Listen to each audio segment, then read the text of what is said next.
Everyone. Last class मैंने आप लोगों को कुछ प्रॉपर्टीज़ बताई थी एस ब्लॉक एलिमेंट्स की, अल्कली मेटल्स की और फिजिकल प्रॉपर्टी बताई थी। आज जो अपन स्टार्ट करने जा रहे हैं वो है chemical properties of alkali metals. तो आज हम पढ़ने जा रहे हैं उनकी केमिकल प्रॉपर्टीज़।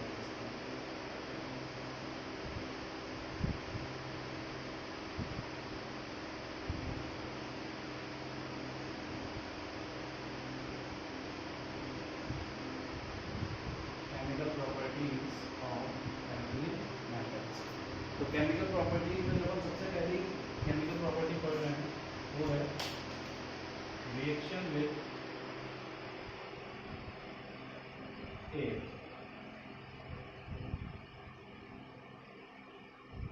ठीक है, रिएक्शन विथ एयर में सबसे पहली बात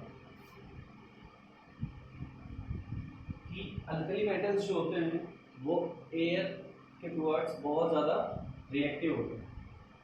तो क्या होगा, alkali metals are more reactive towards air. ठीक है, यानी कि अल्कली मेटल्स एयर के साथ रिएक्ट करके तुरंत ऑक्साइड फॉर्म कर देते हैं। ठीक है, second, they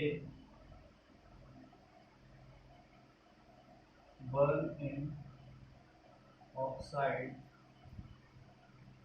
to give, they burn in oxygen to give oxides।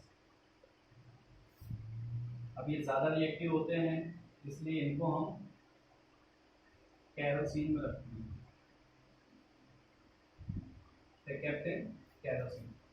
Alkali metals air के टुवर्ड्स बहुत ज़्यादा रिएक्टिव होते हैं, ये ऑक्सीजन के साथ बर्न करके तुरंत ऑक्साइड फॉर्म कर लेते हैं और इन्हें हम कैरोसिन में रखते हैं।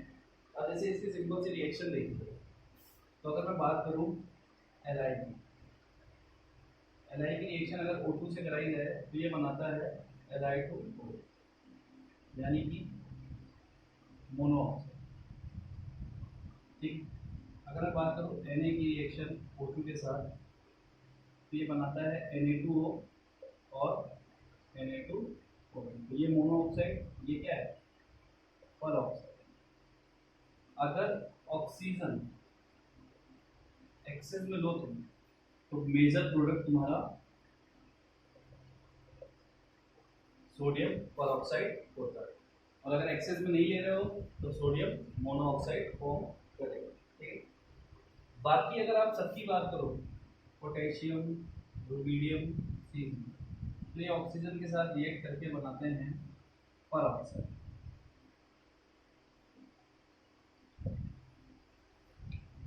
यहाँ पे अगर लिथियम की रिएक्शन कराओगे तो बनेगा ऑक्साइड, अगर आप सोडियम की रिएक्शन करवाओगे तो बनेगा पर ऑक्साइड, और अगर आप पोटेशियम, रुबिडियम, सीजियम की रिएक्शन कराओगे तो बनता है सुपर ऑक्साइड। तो ये चीज़ आपको ध्यान रखनी है कि अगर रिएक्शन आप ऑक्सीजन के साथ रिएक्ट करो तो ऑक्सीजन के साथ रिएक्ट करने में क्या क्या प्रोडक्ट आपको मिलने वाले हैं।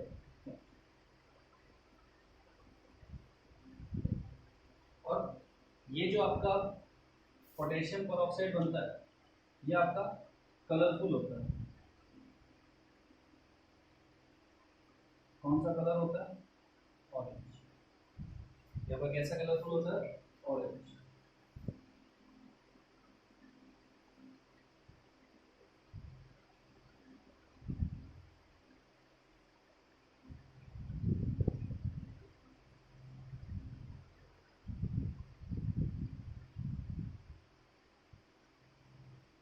ठीक है,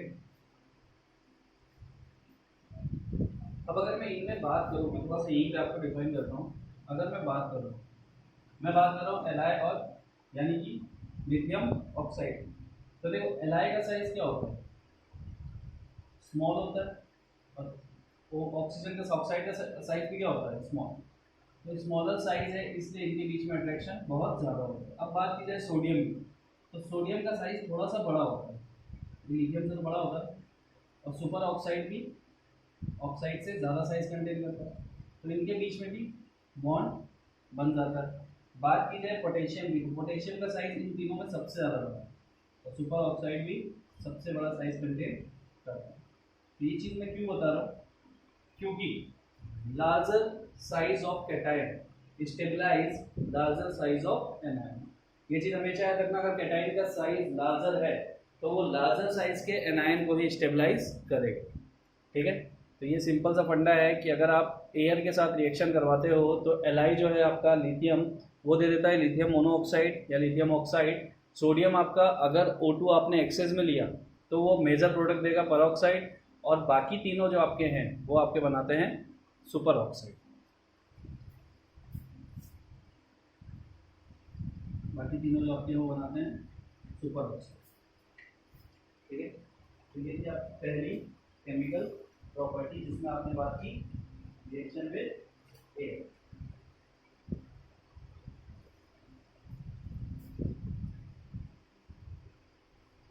अब अगर मैं इन प्रोडक्ट्स की रिएक्शन वाटर के साथ कराऊं तो क्या चेंज आने वाला है वो अपन देखने जा रहे हैं। यानी कि जो आपके ऑक्साइड्स बने हैं अगर इनकी रिएक्शन वाटर के साथ कराई जाए तो क्या क्या प्रोडक्ट आपको मिलेंगे।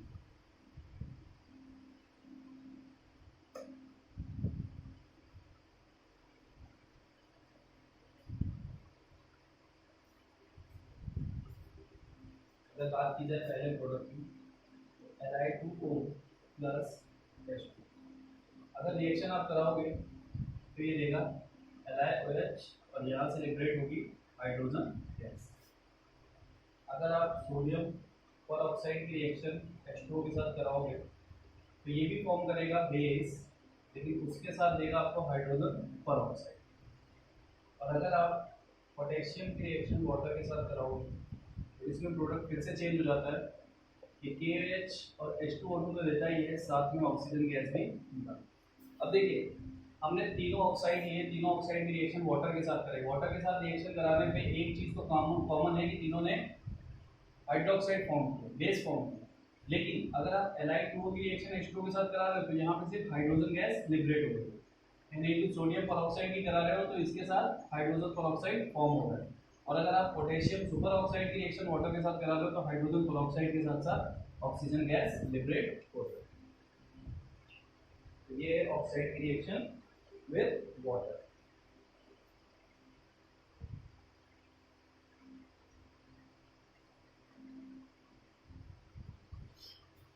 ठीक है, अब चलते हैं प्रॉपर्टी नंबर सेकंड में, यानी केमिकल प्रॉपर्टी। पहली रिएक्शन हमने देखी वाटर एयर के साथ, अब दूसरी रिएक्शन हम देखने जा रहे हैं वाटर के साथ। वाटर के साथ रिएक्शन करने पे एल्कली मेटल्स क्या देते हैं। तो सेकंड केमिकल प्रॉपर्टी है रिएक्शन विद वाटर।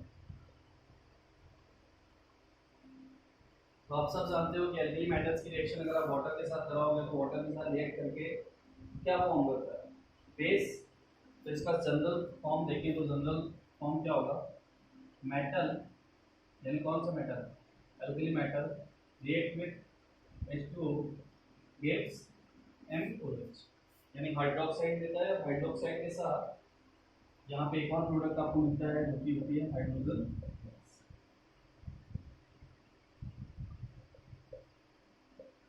यानी कि एल्कली मेटल्स की रिएक्शन अगर आप वाटर के साथ कराते हो तो ये फॉर्म करता है बेस। इसके बारे में मैंने कल आपसे बात की थी। ठीक है,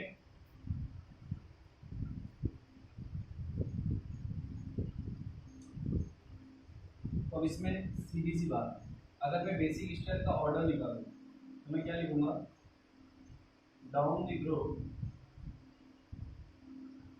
basic strength of alkali metals increases। यानी अगर हम बात करें ऑर्डर की तो LiOH से ज़्यादा बेसिक होगा NaOH, KOH, देन RbOH, सबसे लास्ट में CSOH। यानी CSOH आपका सबसे ज़्यादा बेसिक हो। अब इसका रीज़न क्या है, तो रीज़न ये होता है because CS has larger size. अब एक सिंपल सी बात है, CS है, इसका साइज सबसे ज़्यादा बड़ा होगा और इसके पास में OH है। अब इनके बीच में अट्रैक्शन कैसा होगा? मिनिमम होगा। साइज बड़ा है कैटायन का और एनायन का साइज क्या है? बहुत छोटा। तो इनके बीच में अट्रैक्शन बहुत कम होगा। तो अट्रैक्शन कम होने की वजह से OH इजीली बाहर निकल सकता है ना। तो अगर OH इजीली बाहर निकल सकता है तो इसका मतलब सबसे ज़्यादा बेसिक कौन सा होगा? CSOH। यहाँ पे देखोगे तो Li का साइज क्या है? छोटा है और OH का साइज भी क्या है? तो यहाँ पे अट्रैक्शन बहुत ज़्यादा होगा। अट्रैक्शन ज़्यादा होने की वजह से Li से OH इजीली रिमूव नहीं हो पाएगा। तो अगर आप डाउन द ग्रुप जाते हो तो बेसिक स्ट्रेंथ एल्कली मेटल्स की इंक्रीज करती है, जिसका रीजन क्या होता है? बिकॉज ऑफ लार्जर साइज या फिर बिकॉज एटॉमिक साइज इंक्रीजेस। तो एटॉमिक साइज के इंक्रीज करने की वजह से OH के साथ अट्रैक्शन कम होता जाता है, जिसकी वजह से OH minus ions easily remove हो जाते हैं। और अगर इजीली रिमूव हो रहा है तो बेस कैसा होगा? स्ट्रॉन्ग बेस होगा। That's why CSOH strongest base among all. Note down कीजिए इसको।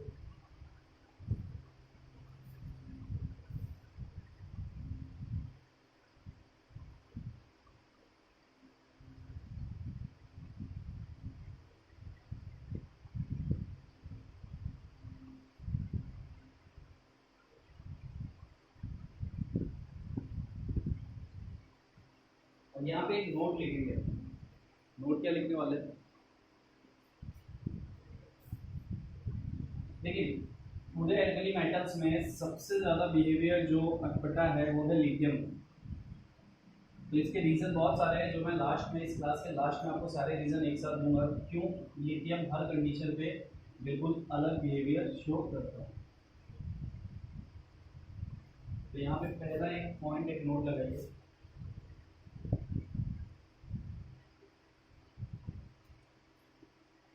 Only lithium can react with atmospheric nitrogen gas। यानी कि सिर्फ लिथियम एटमॉस्फेरिक नाइट्रोजन गैस के साथ रिएक्ट करता है। इसका रीजन क्या है? और रिएक्ट करके क्या फॉर्म करता है? तो रिएक्ट करके फॉर्म करता है nitrogen gas to form nitrite. अब देखो, तुमने एक चीज देखी है कि Li ऑक्सीजन के साथ रिएक्ट करता है और देता है Li2O, बट Li नाइट्रोजन के साथ भी रिएक्शन करता है और देता है Li3N। तो अगर अब इसको मैं अगर ब्रेक करूं तो ये क्या है? Li प्लस है और ये क्या है? N-3 है। ये जो N-3 होता है इसको आप बोलते हो नाइट्राइट। तो ये नाइट्राइट फॉर्म करता है। अब इसका रीजन क्या होता है? इसका रीजन ये होता है कि Li जो है उसका साइज छोटा है और N-3 का साइज भी छोटा है, तो इनके बीच में अट्रैक्शन बहुत ज़्यादा होता है और अट्रैक्शन ज़्यादा होने की वजह से इनकी लैटिस एनर्जी बहुत ज़्यादा होती है। तो ये कंपाउंड फॉर्म हो जाता है। इसके अलावा कोई भी नाइट्रोजन एटमॉस्फेरिक नाइट्रोजन के साथ रिएक्ट नहीं करता। तो स्मॉल साइज होने की वजह से अट्रैक्शन बहुत ज़्यादा हो जाता है Li प्लस और N-3 के बीच में, और अट्रैक्शन ज़्यादा होने की वजह से इनकी लैटिस एनर्जी बहुत ज़्यादा हो जाती है और लैटिस एनर्जी अगर किसी की ज़्यादा है तो वो स्टेबल हो जाता है। तो ये कंपाउंड फॉर्म हो जाता है, इसके अलावा कोई और कंपाउंड फॉर्म नहीं होता।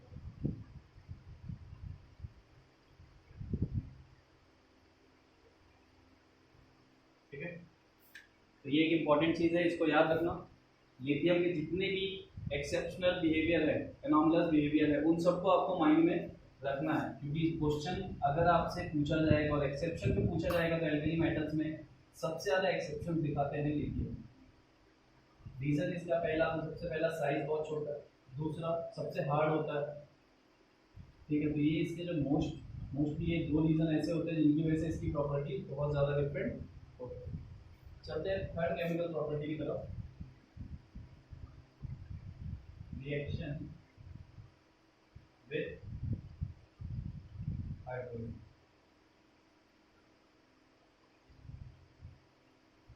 तो अगर एल्कली मेटल्स हाइड्रोजन के साथ रिएक्शन करते हैं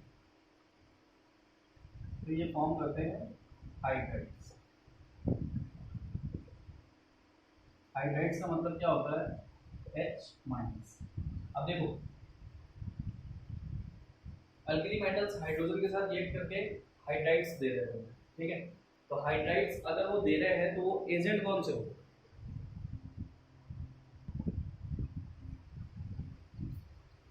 तो अगर इसको मैं ब्रेक करूँ M प्लस H माइनस, ये होते हैं रिड्यूसिंग एजेंट। और ये जो हाइड्राइड बन रहा है ये होता है आयोनिक हाइड्राइड, ठीक है। तो अगर मेटल, जनरली मेटल हाइड्रोजन के साथ रिएक्ट करेगा तो वो फॉर्म करेगा मेटल हाइड्राइड। अब अगर हम रिड्यूसिंग पावर की बात करें, इस सारे एल्कली मेटल्स में रिड्यूसिंग पावर की बात करें, इसकी पावर सबसे ज़्यादा होगी। रिड्यूसिंग पावर का LiH, NaH, KH, RbH और CH। सिंपल सी चीज़ है, यहाँ पे भी साइज फैक्टर है। सीजियम का साइज क्या है, सबसे ज़्यादा। अगर सीजियम का साइज सबसे ज़्यादा है तो वो क्या करेगा, हाइड्रोजन को इजीली अलग करेगा हाइड्राइड को, और इजीली अलग करेगा तो उसका ऑक्सीडेशन ही करेगा।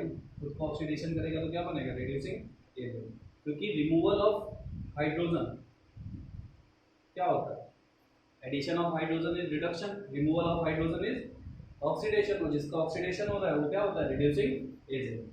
तो ये सब आपने रेडॉक्स रिएक्शन में पढ़ा होगा, ठीक है, कि रिड्यूसिंग एजेंट क्या होता है, ऑक्सीडाइजिंग एजेंट क्या होता है। तो यहाँ पे भी साइज फैक्टर है, सीजियम का साइज सबसे ज़्यादा है इसलिए H माइनस को इजीली रिमूव करेगा, और इजीली रिमूव करेगा तो इसका मतलब खुद का ऑक्सीडेशन इजीली कर रहा है, और ऑक्सीडेशन इजीली कर रहा है तो रिड्यूसिंग एजेंट होगा। तो सबसे ज़्यादा रिड्यूसिंग पावर किसकी होती है, सीजियम हाइड्राइड,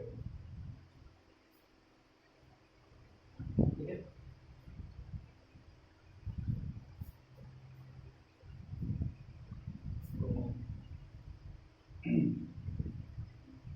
भाई लिखने का कॉन्सेप्ट तो आप लोग ऐसे भी कर सकते हो कि वीडियो पॉज करोगे, आपके पास ऑप्शन, इतने बड़े ऑप्शन है आपके पास, ये क्लिक सब कुछ शामिल, तो आप लोग वीडियो पॉज करके इसे नोट कर दो, ठीक है। नेक्स्ट देखते हैं अपन,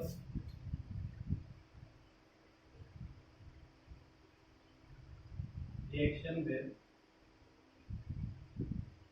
हेलोजन।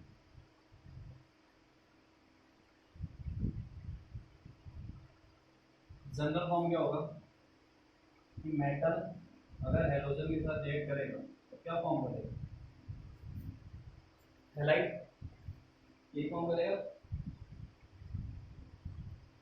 और ये जो हैलाइड फॉर्म होते हैं इनमें से मोस्टली आयोनिक होते हैं, सब तो नहीं बोल सकते बट मोस्टली इसमें से क्या होते हैं, आयोनिक होते हैं, ठीक है। फॉर एग्जांपल NaCl ले लो, तो NaCl क्या है आपका, आयोनिक है ना। अगर बात की जाए इनके स्टेबिलिटी की तो इसमें क्या होता है, Mf सबसे ज़्यादा स्टेबल कंपाउंड होगा MCl से, देन MbR, देन MR। यानी कि फ्लोराइड, ब्रोमाइड और आयोडाइड में सबसे ज़्यादा स्टेबल फॉर्म होता है फ्लोराइड। क्यों, क्योंकि फ्लोरीन का साइज बहुत छोटा है, और फ्लोरीन का साइज अगर छोटा है तो यहाँ पे अट्रैक्शन बहुत ज़्यादा होगा, अट्रैक्शन बहुत ज़्यादा होगा तो लैटिस एनर्जी भी आपकी क्या होगी, बहुत ज़्यादा होगी, ठीक है। तो इस चीज़ को आपको याद रखना कि अगर आप लोग कंपाउंड बना रहे हो, कोई भी हैलाइड बना रहे हो, तो उसमें जो फ्लोराइड होगा वो सबसे ज़्यादा स्टेबल होगा compare to chloride, bromide and iodide.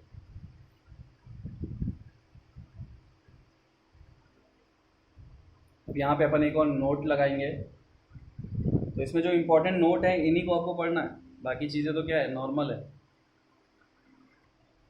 ठीक है। अब एक नोट लगाएंगे अपन,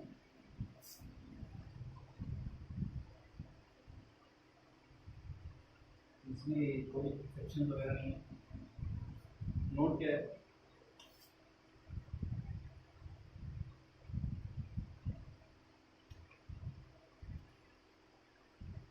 LiCl is not soluble in water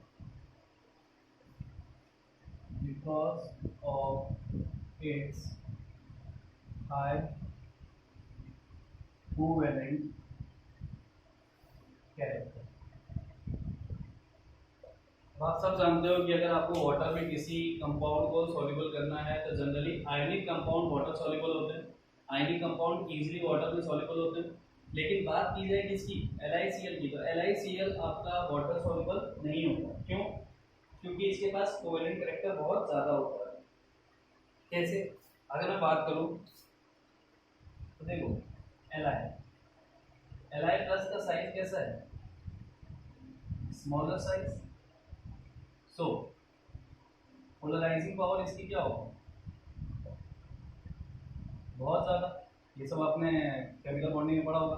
तो पोलराइजिंग पावर अगर ज़्यादा है तो कोवेलेंट कैरेक्टर क्या होगा, वो भी ज़्यादा होगा। तो LiCl आपका वाटर सॉल्युबल नहीं होता, इसमें कोवेलेंट कैरेक्टर बहुत ज़्यादा होगा। ठीक है, ये नोट है, इसको ध्यान में रखिए।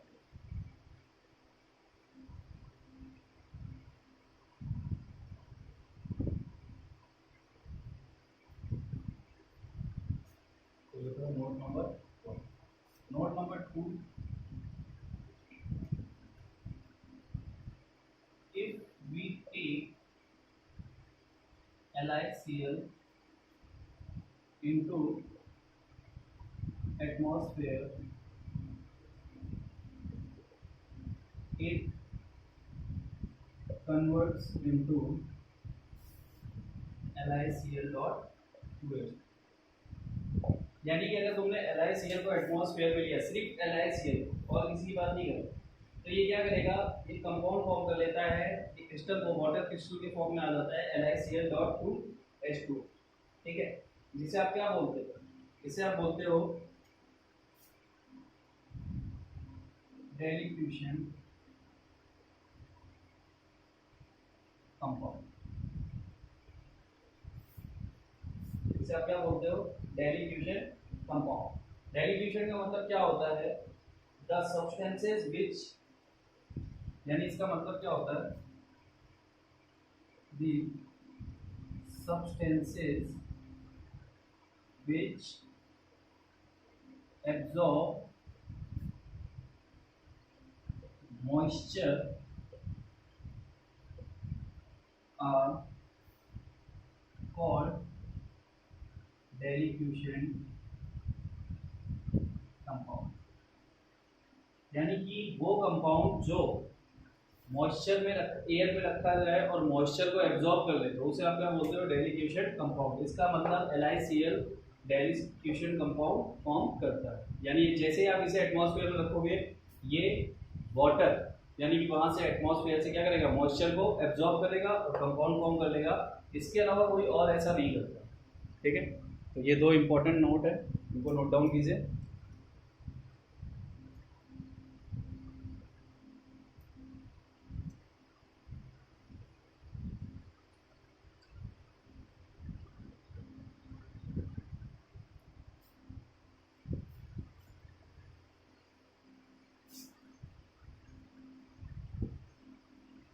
जो नेक्स्ट अपन देखने जा रहे हैं, वो बात करने जा रहे हैं रिड्यूसिंग पावर।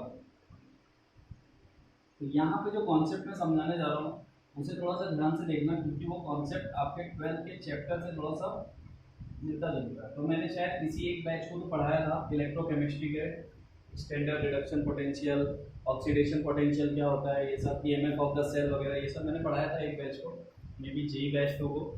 तो बाकी लोग थोड़ा सा इन चीज़ों पे ध्यान देना। ठीक है, अपन बात करने जा रहे हैं रिड्यूसिंग पावर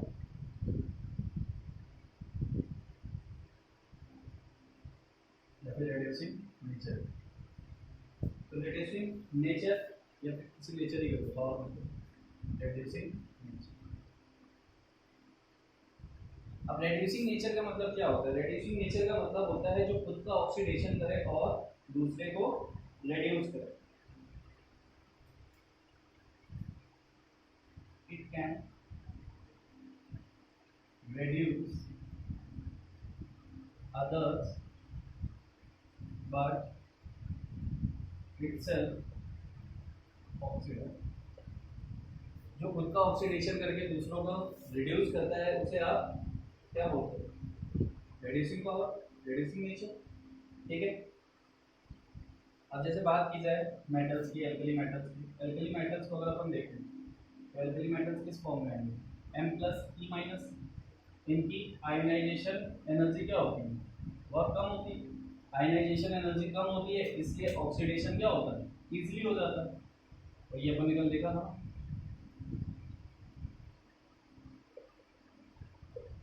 आयनाइजेशन पोटेंशियल जितना कम होगा ऑक्सीडेशन उतना ही ज़्यादा होगा, क्योंकि आयनाइजेशन पोटेंशियल क्या बताता है? इलेक्ट्रॉन को निकालने की tendency.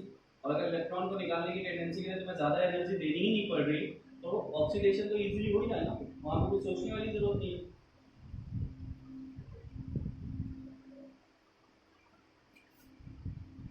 All alkali metals are good reducing agent।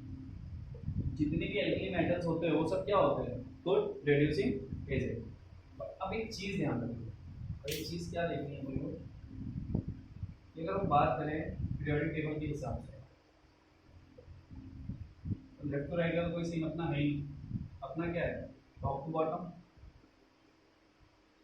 Top to bottom के केस में आयनाइजेशन पोटेंशियल क्या करता है? आयनाइजेशन एनर्जी क्या करती है? डिक्रीजेस। तो आयनाइजेशन एनर्जी अगर डिक्रीज कर रही है, मैं यहाँ से लिखना स्टार्ट करूँ NaKRbCS।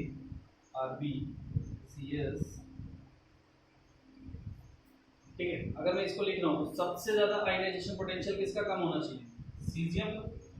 तो इसका मतलब सबसे ज़्यादा रिड्यूसिंग पावर किसकी होनी चाहिए? सीजियम की। बट ऐसा नहीं होता। तो यहाँ पे भी एक एक्सेप्शन है। वो एक्सेप्शन क्या है कि सीजियम के पास रिड्यूसिंग पावर सबसे ज्यादा नहीं होती। Lithium is highly reducing agent. Lithium होता है आपका हाईली रिड्यूसिंग एजेंट, ना कि सीजियम। तो इस एक्सेप्शन को अच्छे से याद रखना, क्योंकि इसमें बहुत गलतियां होती है। क्वेश्चन पूछे जाते हैं, क्वेश्चन में हम फंडा लगा देते हैं आयनाइजेशन पोटेंशियल का कि टॉप टू बॉटम डिक्रीज करता है, उसके हिसाब से हम सीजियम को सबसे ज़्यादा रिड्यूसिंग एजेंट बोल देते हैं। लेकिन ऐसा नहीं है। यहाँ पे क्या है? Lithium is highly reducing agent. अब इसका रीज़न क्या है? तो इसका रीज़न मैं आपको दो टाइप से एक्सप्लेन करूँगा। दो में से पहला आपने पढ़ा नहीं है और दूसरा आपको पढ़ने की ज़रूरत नहीं है। ठीक है। अपन देखते हैं इसका एक्सप्लेनेशन, देखते हैं कि why lithium is highly reducing agent. जबकि होना क्या चाहिए था? लिथियम को सबसे कम रिड्यूसिंग एजेंट होना चाहिए था, क्योंकि आयनाइजेशन पोटेंशियल देखोगे तो इसका सबसे ज़्यादा होगा। बट ऐसा नहीं होता। इसी चीज़ को अपन एक्सप्लेन करेंगे क्यों।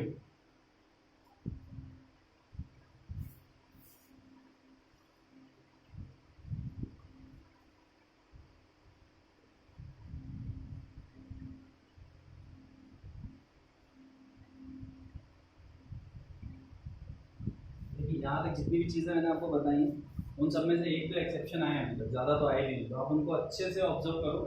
एक्सेप्शनल बिहेवियर आपके जितने स्ट्रांग होंगे उतना ही टॉपिक स्ट्रांग होगा। ठीक है। पहला वाला जो मैं आपको एक्सप्लेन करने जा रहा हूँ वो क्या है? वो अपना आता है इलेक्ट्रोकेमिस्ट्री चैप्टर से। अगर मैं बात करूँ एलआई की, तो ये किसमें कन्वर्ट होता है? LI plus electron.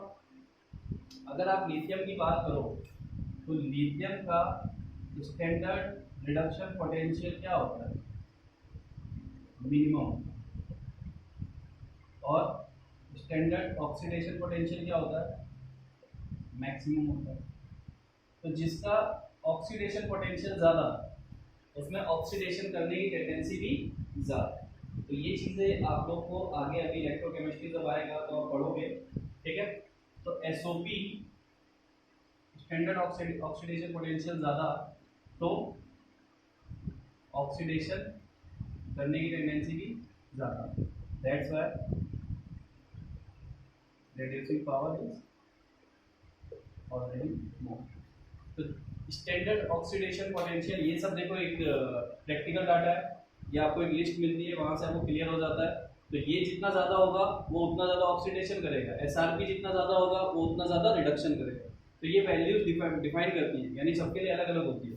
अगर इसका ऑक्सीडेशन पोटेंशियल ज़्यादा है तो इसका मतलब ये ऑक्सीडेशन कर सकता है, तो इसका रिडक्शन पोटेंशियल क्या है, कम है। तो ये चीज़ें भी आप आगे पढ़ोगे। तो ये तो पहला रीज़न था कि Li का क्यों Li हाईली रिड्यूसिंग एजेंट है, इसकी रिड्यूसिंग पावर ज़्यादा है। पहली चीज़, इसका स्टैंडर्ड ऑक्सीडेशन पोटेंशियल जो कि कैलकुलेट किया गया है वो मैक्सिमम होता है, और मैक्सिमम होने की वजह से इसकी ऑक्सीडेशन करने की टेंडेंसी ज़्यादा होती है, दैट्स वाई इसका रिड्यूसिंग पावर भी ज़्यादा होता है। तो ये था पहला एक्सप्लेनेशन जो आप आगे पढ़ोगे, ठीक है। अब चलते हैं दूसरे की तरफ। तो दूसरा रीज़न क्या है? तो दूसरा रीज़न अपन देखेंगे हाइड्रेशन एनर्जी से। हाइड्रेशन एनर्जी से क्या पता, कल मैंने आपको पढ़ाया था हाइड्रेशन एनर्जी।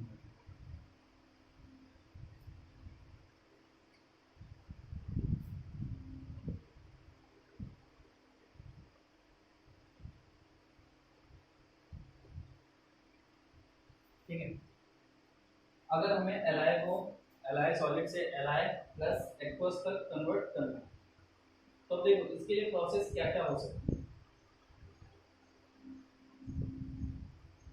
देखो सबसे पहले Li सॉलिड को तुम कन्वर्ट करोगे Li गैस। तो अगर सॉलिड को डायरेक्टली गैस में कन्वर्ट किया जा रहा है, सॉलिड को डायरेक्टली गैस में कन्वर्ट किया जा रहा है, तो वो प्रोसेस क्या कहलाती है? वो प्रोसेस कहलाती है डेल्टा H सब्लिमेशन। और ये क्या है? ये रिक्वायर्ड एनर्जी है, तो ये एनर्जी किसमें होगी? पॉजिटिव। अब इसको तुम कन्वर्ट कर रहे हो Li प्लस में, तो ये क्या है? यानी कि यहाँ पे तुमने क्या कर दिया? आयनाइजेशन। भाई Li एक न्यूट्रल एलिमेंट को पॉजिटिव आयन में कन्वर्ट करना, यानी ये एनर्जी भी रिक्वायर्ड है, तो ये भी कैसी है? पॉजिटिव। अब अगर मुझे इसका हाइड्रेशन करना है तो ये एनर्जी क्या कह रही है? यानी मुझे इसमें H2 ऐड करना है, तो ये क्या कहलाएगी? Delta H hydration. और ये क्या होगी? Li प्लस एक्वस फॉर्म करने के लिए ये एनर्जी रिलीज होगी। रिलीज एनर्जी साइन कैसा है? नेगेटिव। तब देखो Li सॉलिड से तुमने Li प्लस एक्वस तक कन्वर्ट करने के लिए तुम्हें 3 स्टेप बीच में यूज करना पड़ेगा, ठीक है। तो अगर 3 स्टेप तुम यूज कर रहे हो तो अब एक चीज देखो, लिथियम के पास लिथियम है मैक्सिमम हाइड्रेशन एनर्जी। ये बात अपन ने कल देखी। लिथियम है मैक्सिमम हाइड्रेशन एनर्जी, यानी लिथियम के पास सबसे ज़्यादा हाइड्रेशन एनर्जी होती है, ठीक है। तो इसके पास मैक्सिमम हाइड्रेशन एनर्जी होती है, दैट्स व्हाई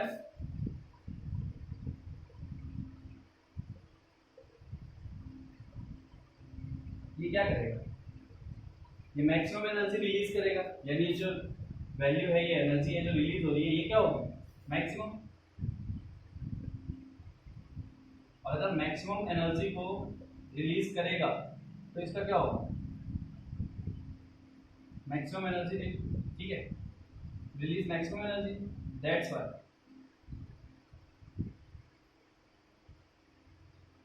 ऑक्सीडेशन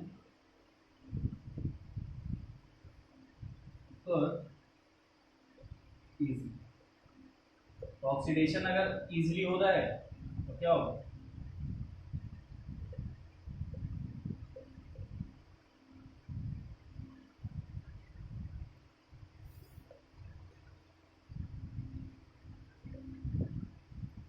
मैं इस चीज को एक बार फिर से समझा। देखो लिथियम सॉलिड है, इसको हमने Li प्लस एक्वस में कन्वर्ट करना है। तो लिथियम सॉलिड को तुम पहले कन्वर्ट करोगे लिथियम गैस में, जिस प्रोसेस को तुम नाम देते हो सब्लिमेशन। तो सब्लिमेशन में एनर्जी रिक्वायर्ड होती है, तो ये वैल्यू कैसी है? पॉजिटिव। लिथियम गैस से तुम इसको कन्वर्ट कर रहे हो लिथियम प्लस आयन में, तो ये क्या है? आयनाइजेशन कर रहे हो, इसमें भी एनर्जी रिक्वायर्ड है, पॉजिटिव। अब लिथियम प्लस का तुम हाइड्रेशन करवा के इसे लिथियम प्लस एक्वस में कन्वर्ट कर रहे हो, तो लिथियम प्लस में जब तुम H2O ऐड कर रहे हो तो ये जो एनर्जी यहाँ पे रिलीज होगी उसे तुम क्या बोलते हो? Delta H hydration. अब लिथियम की हाइड्रेशन एनर्जी क्या होती है? लिथियम की हाइड्रेशन एनर्जी मैक्सिमम होती है, तो हाइड्रेशन एनर्जी मैक्सिमम होने की वजह से ये सबसे ज़्यादा एनर्जी रिलीज करेगा ना, लिथियम सबसे ज्यादा एनर्जी रिलीज करेगा, और जब एनर्जी ज्यादा रिलीज करेगा तो इसका ऑक्सीडेशन क्या होगा, इजीली होगा। दैट्स व्हाई लिथियम को आप स्ट्रॉन्ग रिड्यूसिंग एजेंट बोलते हैं। तो ये था इसका रीजन कि क्यों लिथियम स्ट्रॉन्ग रिड्यूसिंग एजेंट होता है।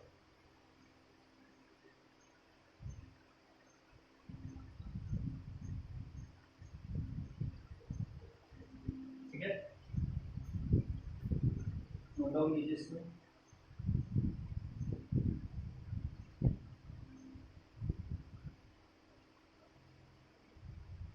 एक्सप्लेनेशन यहाँ पे सिर्फ इसलिए कि आपको अगर किसी को एक्सप्लेन करना है, बाकी आपको ये सारे कॉन्सेप्ट एज इट इज रखने हैं।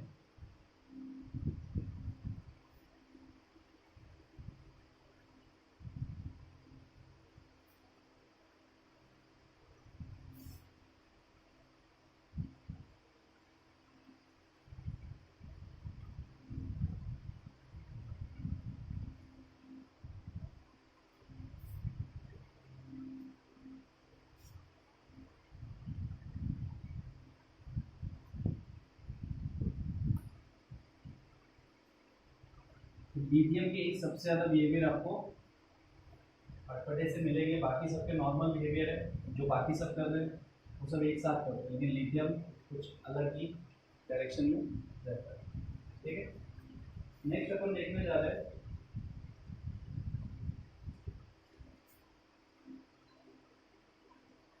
Solution in liquid ammonia. तो ये बहुत ज़्यादा इंपॉर्टेंट कॉन्सेप्ट है, सॉल्यूशन इन लिक्विड अमोनिया, इसको अच्छे से देखिए। ठीक है, तो सॉल्यूशन इन लिक्विड अमोनिया यानी अमोनिया में क्या होता है, सॉल्यूशन इन लिक्विड अमोनिया। अगर अपन मेटल को अमोनिया के साथ तो देखो मेटल में क्या होता है, तो कन्वर्ट होता है M प्लस और E माइनस में। तो ये NH3 क्या करेगा, NH3 इन दोनों पे अटैक करेगा, इन दोनों से रिएक्शन करेगा और इनके साथ एक सॉल्यूशन फॉर्म करेगा। तो M प्लस के साथ क्या करेगा, NH3 इसके चारों तरफ आ जाएगा,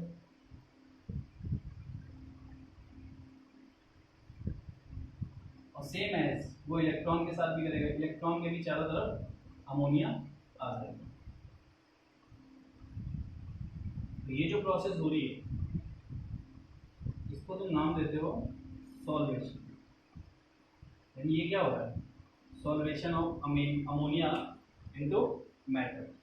तो अब जब ये प्रोसेस हो रही है तो यहाँ से फॉर्म क्या करेगा, ये फॉर्म करता है MnH3X जिसकी पावर कितनी है +1 और उसके साथ E NH3Y माइनस, यानी सॉल्वेशन करके कुछ इस टाइप का कंपाउंड फॉर्म कर लेता है। ये x और y की वैल्यू हमें नहीं पता, ठीक है, कंपाउंड फॉर्म में जब गिवन होगा तो ये x और y की वैल्यू गिवन होगी। तो ये जो प्रोसेस है वो क्या है, सॉल्वेशन, यानी कि मेटल के साथ अगर तुम अमोनिया को ले रहे हो तो मेटल ब्रेक होता है कैटायन प्लस इलेक्ट्रॉन, यानी इसको आप बोलते हो पर्टिकुलर कर्नल्स, और ये जो होता है इसे बोलते हो कोर इलेक्ट्रॉन। तो क्या होता है NH3 इन दोनों के चारों तरफ आ जाता है, ठीक है, अमोनिया इन दोनों के चारों तरफ अट्रैक्ट हो जाता है और इस टाइप का एक कंपाउंड फॉर्म करके आपको देता है। अब ये जो इलेक्ट्रॉन है जो फॉर्म हुआ इसे तुम क्या बोलते हो, इसे तुम बोलते हो सॉल्वेटेड इलेक्ट्रॉन। इसका नाम क्या होता है, सॉल्वेटेड इलेक्ट्रॉन। देखो इसे जल्दी से, या फिर मैं इसके साइड में लिख देता हूँ इसकी कुछ प्रॉपर्टी। पहला,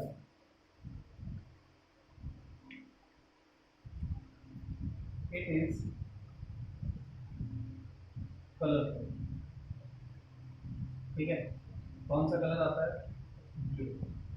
कब, when concentration is less than 3 mole. Concentration 3 molar से कम होगी तो आपका कलर कैसा आएगा, ब्लू, यानी ये कलरफुल होता है। सेकंड, इसका नेचर कैसा होता है, नेचर होता है पैरामैग्नेटिक। क्यों, क्योंकि सिर्फ एक इलेक्ट्रॉन होता है, सिंगल इलेक्ट्रॉन की वजह से इसका नेचर कैसा हो जाता है? नेचर हो जाता है आपका पैरामैग्नेटिक। थर्ड थर्ड बात करें तो आपको पता है कि फ्री इलेक्ट्रॉन कंडक्टिविटी को बढ़ाते हैं। अगर आपके पास कोई मेटल है, मेटल को आप हाईली कंडक्टर क्यों बोलते हैं? क्योंकि उनके पास फ्री इलेक्ट्रॉन होते हैं। तो फ्री इलेक्ट्रॉन इसके पास है, तो फ्री इलेक्ट्रॉन होने की वजह से क्या होती है? कंडक्टिविटी इसकी हाई होती है। और अगर आप इसको कंपेयर करो तो 10 टाइम्स मोर देन NaCl आपका क्या है? NaCl आपका इलेक्ट्रोलाइट है। इलेक्ट्रोलाइट यानी कि ये सेल में यूज किया जाता है इलेक्ट्रोलाइट। इनसे आप क्या करते हो? कंडक्टिविटी, इलेक्ट्रिसिटी जनरेट करते हैं, कंडक्टिविटी रेट को बढ़ाते हो। तो NaCl बहुत ही ज़्यादा कंडक्टिविटी कंटेन करता है। लेकिन अगर आप बात करो किसकी? अमोनिया के साथ मेटल की रिएक्शन की, तो यहाँ पे कंडक्टिविटी उससे भी 10 टाइम ज़्यादा होता है। ठीक है,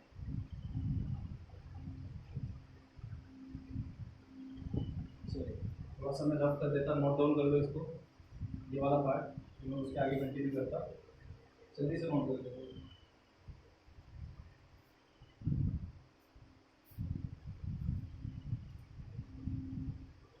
तो इसमें जितनी बातें हैं आपको ये याद रखनी पड़ेगी। अभी चीज़ें चेंज होंगी, कंसंट्रेशन चेंज करेंगे तो कलर चेंज हो जाएगा, कंडक्टिविटी पे कोई फर्क नहीं पड़ेगा, नेचर चेंज हो जाएगा। तो वो सारी चीज़ें अपन देखते हैं। हटा दूँ इसको, नोट कर लिया होगा।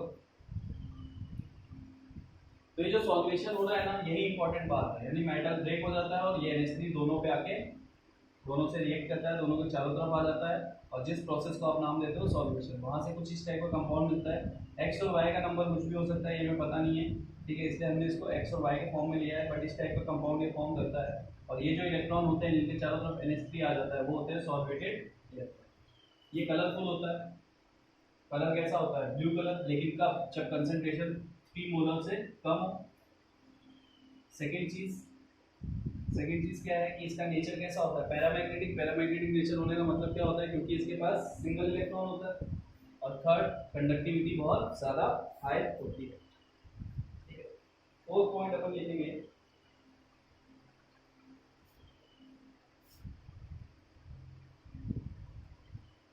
It strongly fed to give amide and H। यानी कि अगर आप बात कर रहे हो किसकी?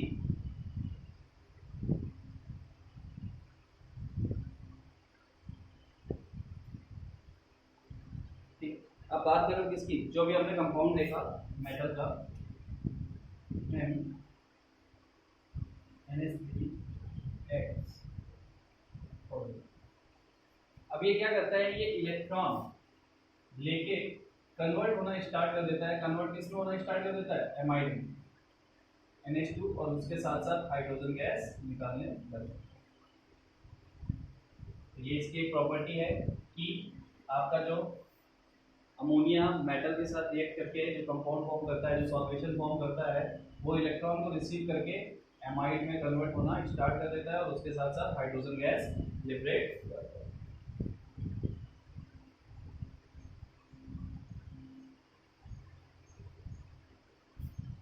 फिफ्थ पॉइंट,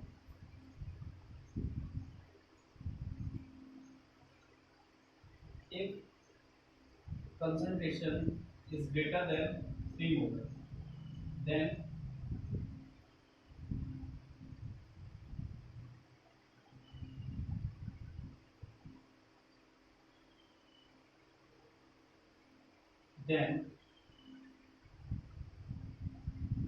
ये ब्लू से किस में कन्वर्ट हो जाता है? Copper bronze. यानी कॉपर या ब्रॉन्ज दोनों के कलर में से किसी में भी चला जाता है, रेडिश हो जाता है थोड़ा सा। तो अगर कंसंट्रेशन आपने 3 मोलर से ज़्यादा रखी तो ये कन्वर्ट हो जाएगा ब्लू कलर से कॉपर ब्रॉन्ज कलर में। ठीक है, कंसंट्रेशन ज़्यादा करने पर इसका नेचर बदल जाता है। कंसंट्रेशन ज़्यादा करने पर इलेक्ट्रॉन की पेयरिंग होना स्टार्ट हो जाती है, जिस वजह से इसका नेचर हो जाता है डायमैग्नेटिक नेचर। और अगर बात की जाए कंडक्टिविटी की,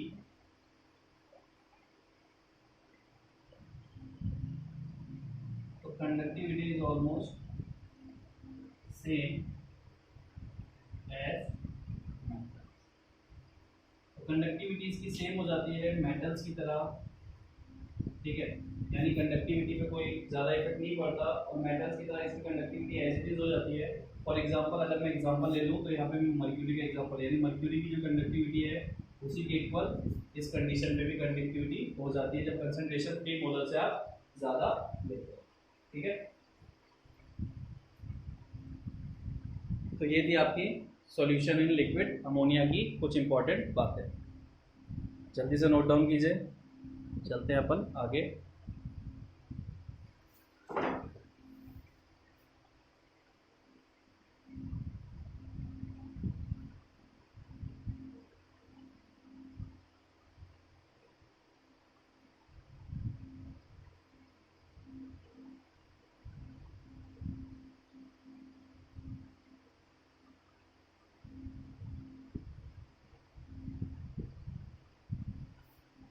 नोट कर लिया?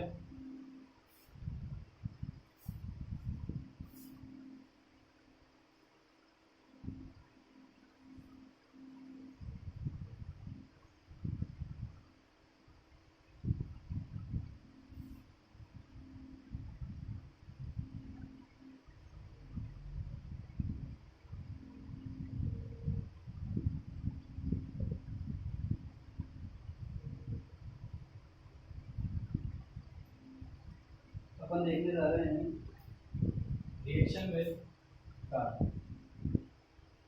ये भी एक इम्पॉर्टेंट कॉन्सेप्ट है, यहाँ पे भी लिथियम नाटक करेगा।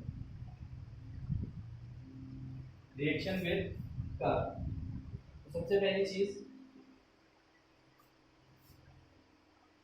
Only lithium can react with carbon, यानी लिथियम के अलावा कोई और कार्बन के साथ रिएक्ट नहीं कर सकता, सिर्फ लिथियम ही ऐसा है जो कार्बन के साथ रिएक्ट करता है और फॉर्म करता है कार्बाइड। तो रिएक्शन क्या होगी, 2Li plus 2C gives Li2C। अगर मैं बात करूं इसमें,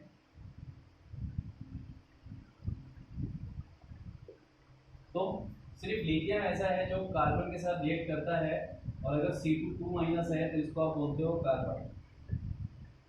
तो लिथियम कार्बाइड फॉर्म करता है, ठीक है। इसके अलावा कोई दूसरा एल्कली मेटल कार्बन के साथ रिएक्ट नहीं करता, इस चीज को आपको हमेशा ध्यान रखना। अब अगर मैं इस लिथियम कार्बाइड की रिएक्शन किसके साथ करा दूं, H2O के साथ। H2O के साथ कराने पे क्या होगा, ये चीज आप देखो अच्छे से कि अगर इसकी रिएक्शन H2O के साथ कराई जाती है तो H2O के साथ कराने पे आपको पता है लिथियम तो क्या करेगा, अगर मैं इसको ब्रेक करूं तो H प्लस और OH माइनस के फॉर्म में करूंगा, तो लिथियम क्या करेगा, लिथियम बेस फॉर्म कर लेगा और उसके साथ साथ फॉर्म होता है C2H2। C2H2 आपका ऑर्गेनिक कंपाउंड है, सब जानते होंगे इसको, इसका नाम होता है एसिटिलीन, या फिर अगर सिंपल फॉर्म में लो तो इथाइन, ठीक है। तो Li2C2 की रिएक्शन अगर आप H2O के साथ कराओगे तो वो फॉर्म करता है लिथियम हाइड्रोक्साइड और उसके साथ देता है एसिटिलीन, और जो एसिटिलीन दे पाए, यानी कि जो भी कंपाउंड एसिटिलीन दे पाए उसे आप बोलते हो एसिटिलाइड, उसे आप नाम क्या देते हो, एसिटिलाइड, ठीक है। इसके अलावा कोई और रिएक्शन नहीं करता। अब जैसे यहाँ पे मान लो मैंने सोडियम की रिएक्शन कार्बन के साथ देखी होती है, तो हम सीधा लिख देते हैं नो रिएक्शन। एक और चीज ध्यान में रखना, वो क्या है कि एक पहला कॉन्सेप्ट तो ये है कि लिथियम के अलावा कोई दूसरा इसके साथ रिएक्ट कर ही नहीं पाता। दूसरा कॉन्सेप्ट क्या है, दूसरा कॉन्सेप्ट ये है कि अगर आप लिथियम की रिएक्शन एसिटिलीन के साथ कराओगे C2H2 के साथ, तो ये नो रिएक्शन देता है। बट यहाँ पे एक चीज इंपॉर्टेंट है, याद रखना, ध्यान रखना कि अगर आप सोडियम की रिएक्शन अगर आप C2H2 के साथ करा दो, तो सोडियम की रिएक्शन C2H2 के साथ कराने पे क्या होगा, तो सोडियम की रिएक्शन जैसे ही आप C2H2 के साथ कराओगे ये कन्वर्ट हो जाएगा। ये किसमें कन्वर्ट हो जाएगा, ये फॉर्म कर देगा Na2CO, यानी कि सोडियम कार्बाइड। तो सोडियम डायरेक्टली कार्बन से रिएक्ट करके प्रोडक्ट नहीं देता, लेकिन एसिटिलीन के साथ रिएक्शन करेगा तो ये प्रोडक्ट दे देगा। और अगेन आप इसकी रिएक्शन अगर H2O से कराओगे तो H2O से रिएक्शन कराने के बाद फिर वही होगा, ये कन्वर्ट हो जाएगा बेस में और निकाल देगा एसिटिलीन। जो एसिटिलीन फॉर्म करते हैं या फिर जो एसिटिलीन फॉर्म करते हैं उसे आप क्या बोलते हो, एसिटिलाइट। ठीक है, तो ये है आपकी मेन प्रॉपर्टी, यानी कि reaction with carbon, chemical property का important part, reaction with carbon.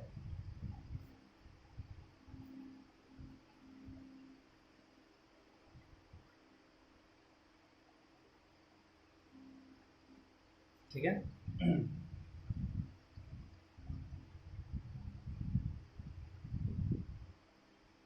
देख लीजिए इसे।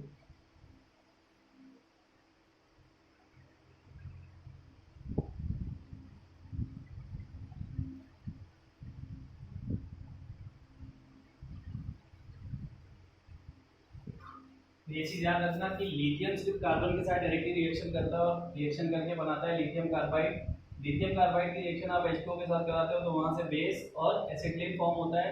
एसिटिलीन जो कंपाउंड फॉर्म कर देते हैं उसे आप बोलते हैं एसिटिलाइट। ठीक है, सोडियम कार्बन के साथ डायरेक्टली रिएक्शन नहीं करता और लिथियम एसिटिलीन के साथ डायरेक्टली रिएक्शन नहीं देता, लेकिन सोडियम एसिटिलीन के साथ रिएक्शन करता है और फाइनली एसिटिलीन को ही निकालता है। ठीक है, ये चीजें आप थोड़ा सा ध्यान रखें।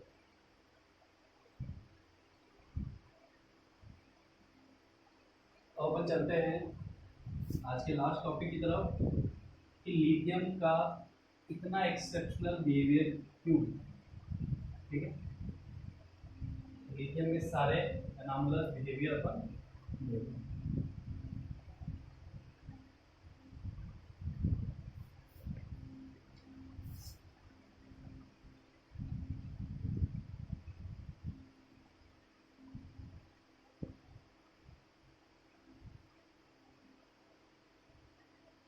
Anomalous behavior of, आपने अभी तक जितनी प्रोसेस देखी उसमें सबसे ज्यादा डिफरेंस कौन क्रिएट कर रहा था, लिथियम।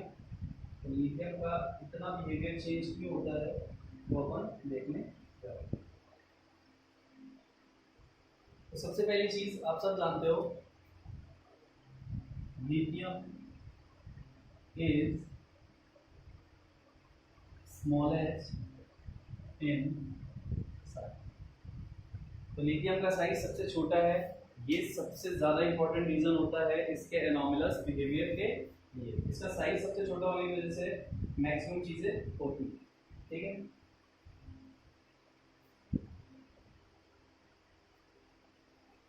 सेकंड, अब यहां से अपन देखते हैं क्या क्या चीजें अलग। तो पहला, lithium is harder than iron. इसका रीजन मैं आपको दे चुका हूं, ऐसा क्यों होता है, because strong cohesive bond are form between atoms of lithium. Melting point and boiling point is high. इसका मेल्टिंग पॉइंट और बॉइलिंग पॉइंट हाई होता है, इसका रीजन भी क्या है। ठीक है, थर्ड अगर अपन बात करें तो देखो, third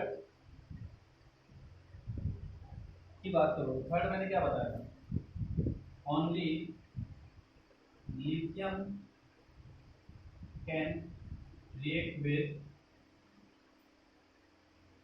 atmospheric N2। Lithium atmospheric N2 के साथ रिएक्ट करके क्या बताता है, लाइक नहीं है। ये मैं आपको ऑलरेडी बता चुका हूँ, इसका रीजन बता चुका, क्योंकि इन दोनों का साइज बहुत छोटा होता है, अट्रैक्शन बहुत ज़्यादा होता है, दैट्स व्हाई लैटिस एनर्जी बहुत ज़्यादा होती है। ये चीज़ मैंने अभी आपको थोड़ी देर पहले बताया था।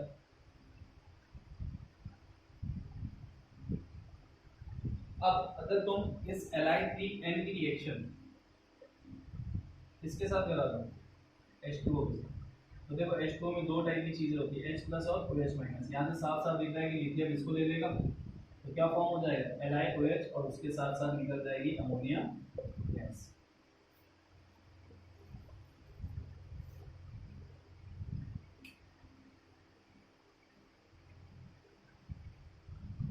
उसके बाद फोर्थ हमने अभी अभी ऑब्जर्व किया that only lithium react with carbon to form carbide. Only lithium can react with carbon to form carbon। Just अभी थोड़ी देर पहले अपन ने देखा लिथियम के अलावा कोई और ऐसा नहीं है जो कार्बन के साथ रिएक्ट करके आपका कार्बाइड फॉर्म कर। फिफ्थ नंबर, लिथियम एसिटिलीन के साथ रिएक्ट नहीं कर सकता। Lithium can not react with acetylene, यानी डायरेक्टली एसिटिलीन के साथ ये रिएक्शन नहीं करता। कार्बन के साथ रिएक्शन करके ये कार्बाइड फॉर्म करता है, उस कार्बाइड को वाटर के साथ लेते हो तो एसिटिलीन फॉर्म होता है, लेकिन ये एसिटिलीन डायरेक्टली फॉर्म नहीं करता। एसिटिलीन टू फॉर्म एसिटिलाइट्स, ठीक है। तो ये कुछ एनॉमलस बिहेवियर हैं इसके लिथियम। एक और एक्सेप्शनल चीज है और इम्पोर्टेंट चीज है, वो क्या है, लिथियम बाइकार्बोनेट LiHCO3। अब देखो जनरली जितने भी बाइकार्बोनेट होते हैं, ठीक है, वो क्या होते हैं, वो सॉलिड होते हैं, but lithium bicarbonate is not in solid state, but it's present in liquid. तो ये सब थ्योरेटिकल क्वेश्चन जो थ्योरी फॉर्म में पूछे जाते हैं। LiHCO3 को छोड़ दो तो बाकी जितने एल्कली मेटल्स हैं वो सब बाइकार्बोनेट फॉर्म करते हैं, जिसकी स्टेट कैसी होती है, सॉलिड, बट इसकी कैसी होती है, इसकी होती है लिक्विड स्टेट। तो ये एक अकेला ऐसा होता है जो लिक्विड स्टेट में होता है, बाकी सब सॉलिड स्टेट में पाए जाते हैं।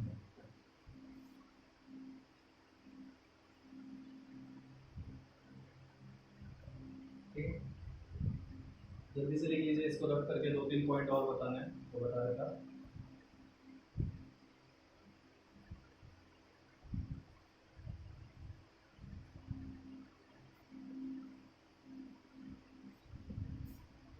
करके तो नोट कर लिए होंगे, नहीं भी किए हैं तो वही ऑप्शन यूज करो आपकी पावर और नोट कर दो।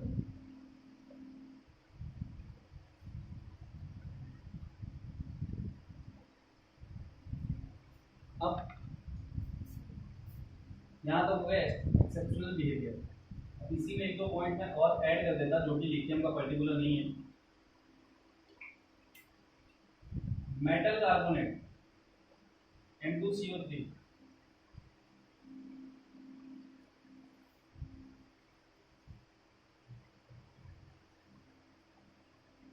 तो जो मेटल कार्बोनेट होते हैं वो क्या होते हैं, वो स्टेबल टुवर्ड्स हीट, यानी अगर आप उस पर हीट कितनी भी डालो, हीट आप उन्हें कितनी भी सप्लाई करो, वो ब्रेक नहीं होगा, ठीक है, वो एज इट इज रहते हैं, कभी ब्रेक नहीं होगा। बट यहाँ पे एक एक्सेप्शन क्या है कि अगर तुम Li2CO3 को ले लो और इसे हीट दो तो ये क्या करेगा, Li प्लस CO3 ये कन्वर्ट हो जाएगा। क्यों कन्वर्ट हो जाएगा, क्योंकि हमने थोड़ी देर पहले देखा था कि लिथियम की बात करो तो इसके पास कोवेलेंट कैरेक्टर ज्यादा होता है, कोवेलेंट कैरेक्टर ज्यादा है तो इसका मतलब अब आयनिक कंपाउंड होता तो क्या होता, भाई हीट कितनी भी सप्लाई करो, आयनिक कंपाउंड में स्ट्रॉन्ग बॉन्ड होते हैं तो बॉन्ड इजीली ब्रेक नहीं होते। अब इसमें कोवेलेंट कैरेक्टर ज्यादा है तो इसमें जैसे ही हीट दोगे आप ये ब्रेक हो जाएगा। किसमें ब्रेक होगा, Li2O plus CO2।